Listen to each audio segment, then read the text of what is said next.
If found guilty of the murders of Ethan, Zanna, Kaylee and Maddie, Bryan Kohberger could face death by firing squad. Now that's worth talking about, isn't it, guys?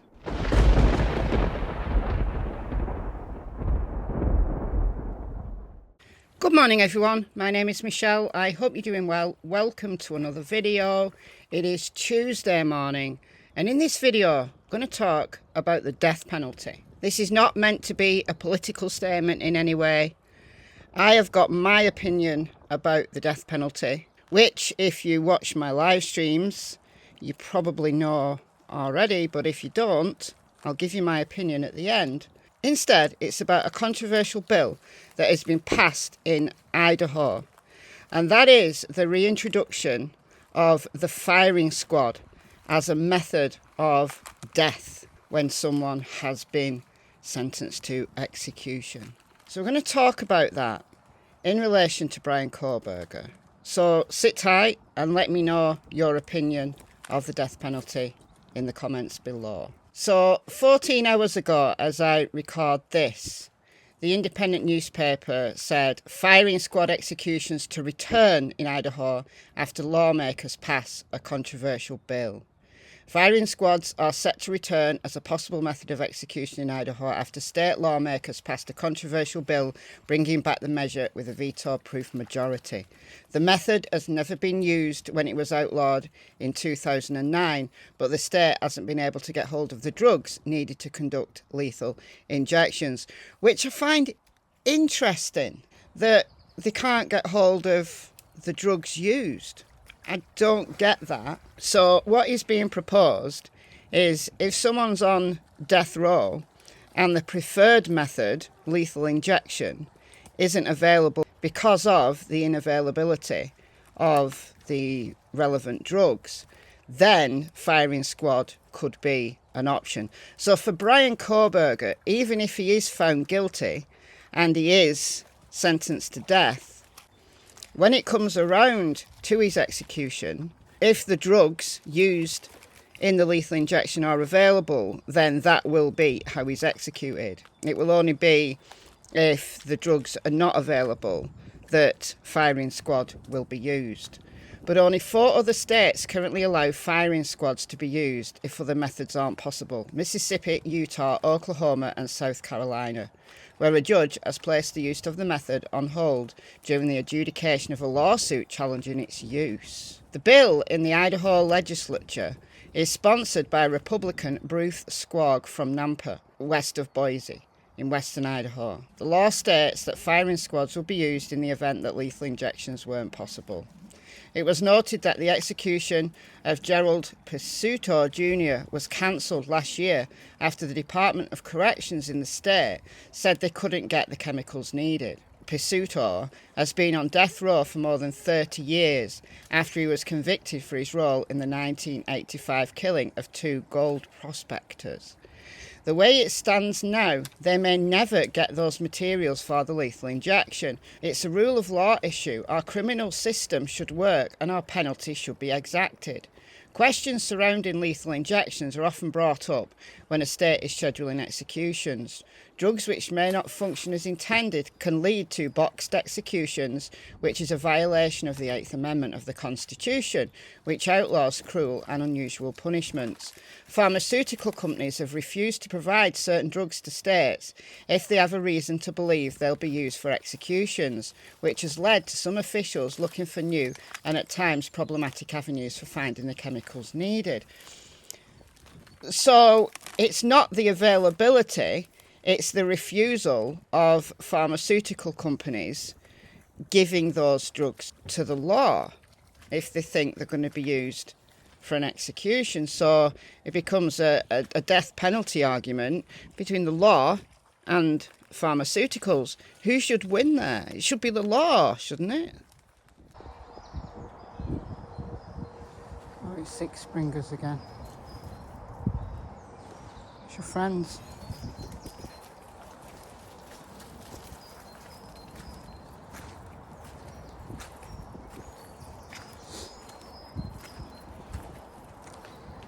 Anybody with a Springer Spaniel has the same idea as me.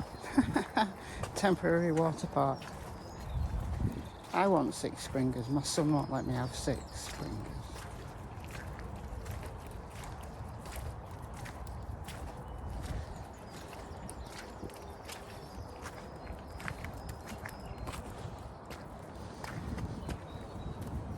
But the use of and the public support for the death penalty has decreased in the last 20 years, partly because of the number of botched executions. Mr. Skog said firing squads are a better option than lethal injection, despite the dangers that they may cause serious pain before death. There can be about 10 seconds of extreme pain before death at times, but I find it to be, in my personal view, more humane than lethal injections, he said earlier this year. According to the Death Penalty Information Centre, since 1976, 3 executions by firing squad have been conducted in the US. 8 people are currently on death row in Idaho. The bill permitting firing squad executions is now heading to the desk of Idaho's Republican Governor Brad Little. So ultimately, it's him that needs to sign this off. So the drugs used.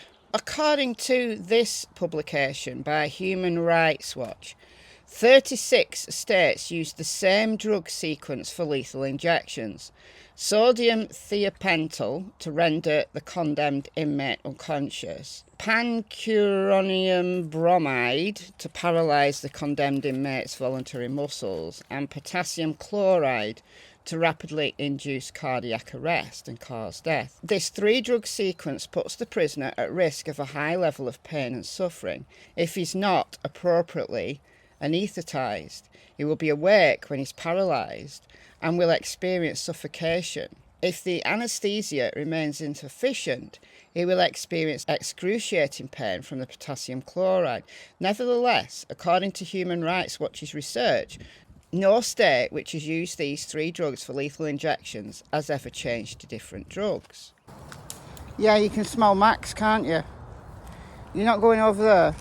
He's right over there. My neighbour, she's a professional dog walker, but her own dog is a beagle called Max, and they hate each other, best of enemies. And she knows he's over there, but he's right over there. You're not going to go, are you? You're not, are you? No, you're not. You can play in there, but you're not going over that way to Max, you're not. Hello.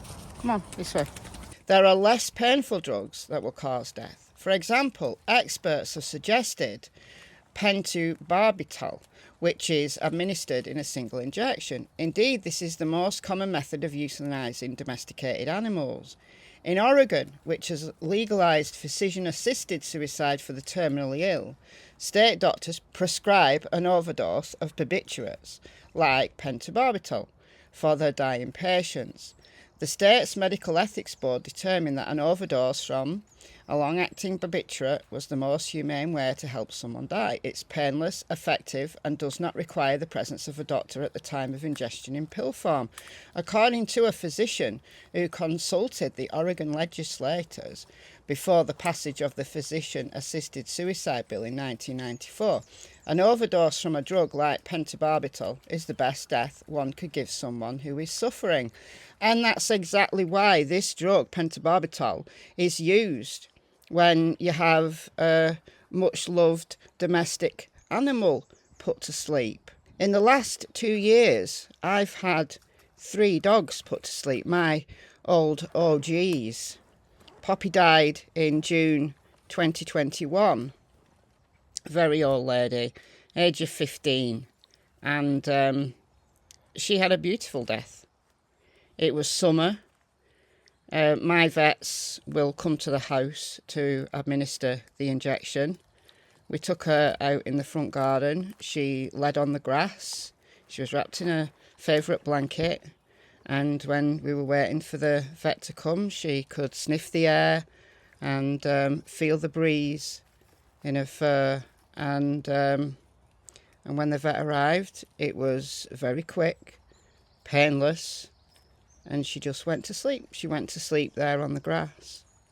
Last September, on the very same day that Queen Elizabeth died, I had my OGs, Bella and Jack, put to sleep at the same time because they'd always been the best of friends. Bella had cancer.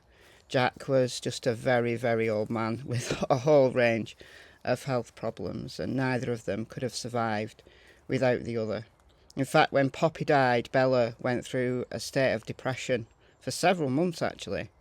I got her out of it, but it was horrible to see a dog depressed. It's horrible. And they were very quick and very painless, pentobarbital. So is the problem with this lack of drugs for the lethal injection because pharmaceuticals are keeping well-used drugs like pentobarbital away from the law? I don't know. I find it interesting. I do. Perhaps I need to do a little bit more digging on this. But a firing squad, right? So several shooters aim at you. You're blindfolded and someone shouts fire and bang, bang, bang, bang, bang, bang. And you're dead. Several shooters are used because it's quicker. Somebody is going to get that lethal shot as quickly as possible, and it diffuses the responsibility so each shooter doesn't know whether it was their bullet that did the job. I've always wondered about the firing squad though. Why don't they just put the gun to someone's head and fire? I don't know. And that maybe leads me to my opinion about the death penalty. I have a head and a heart opinion to this. In my head, I say that there's so many problems with the death penalty. Not about the method of killing, but about the length of time it takes someone on death row to actually reach an execution. Because they're entitled to appeal after appeal after appeal, aren't they? So they sit there for 20, 30 years, and every appeal has got to be paid for by the state. Every appeal has got to, it's time, it's money, it's resources. What's the point in doing all of that when they've sat there for 30 years anyway, and many people on death row die of natural causes before they even reach execution? My heart, however, is wholly 100% in favour of it. If the death penalty was still legal in the United Kingdom, I'd volunteer. I wouldn't have a problem. All right, guys, that's it. Let me know your thoughts below. Keep it polite. I know it's a contentious issue.